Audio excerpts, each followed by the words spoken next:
पूछा गया, ये बच्चों से छोड़िए शिक्षकों से नहीं हो पा रहा सवाल। एक ये सवाल पूछा गया और ऐसा सवाल आपने देखा CHSL में भी पूछा गया, अंडे वाला सवाल, और बिल्कुल सेम सवाल था। सवाल कह रहा है कि चुनाव में 2 मतदाताओं ने भाग लिया, जिसमें एक आतिशी थी, एक अरविंद केजरीवाल थे। Y% मतदाताओं ने मत नहीं डाला, 10% मत अवैध घोषित हो गए। जीतने वाले उम्मीदवार को कुल वैध मतों का 59.375% मिला, तब वह 2484 वोटों से जीत गया। यदि कुल मतों की संख्या 16,000 थी तो देखिए अब इसमें क्या है, Y पूछ लिया। 16,000 में पहले Y% कम है, फिर 10% कम है, फिर कुछ परसेंट है उसका, वो क्या है 2484। तो आपको नहीं लगता कि ये सवाल सक्सेसिव का है? तो हम में से कई लोग थे जो 59.375% को तोड़ नहीं पा रहे। यार कैसे नहीं तोड़ पा रहे आप बताइए। ये 50% प्लस 9% और 375 को मैं 1000 लिखूंगा, 375 बटे 1000 है, तो कोरिया का बच्चा जानता है यार कि 125 या 375 और 125 अट्टे 1000, यानी मैं 9 से ही 3/8% लिख सकता हूं इसको।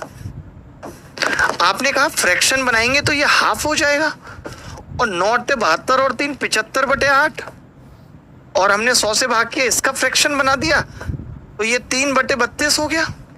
अब 3/32 और 1/2 को जोड़ूंगा तो इसको भी 32 बनाऊंगा, 16/32, 19/32 आ जाएगा।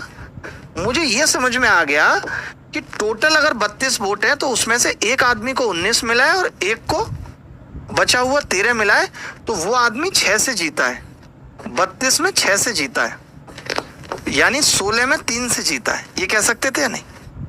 तो हम ये कह रहे हैं 16,000 टोटल वोट्स थे और जितनों से जीत हुई है वो कितने हैं, 2484।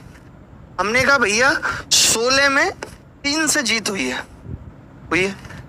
16 में 3 से जीत हुई है, 16 की वैल्यू है 3 की। आपने कहा लेकिन 10% वोट तो अवैध हो गए थे, यानी टोटल वोट अगर 10 थे, क्योंकि 16 में जो 3 से जीत हुई है वो वैलिड का हुई है, तो वो तो 9 ही रह गए थे।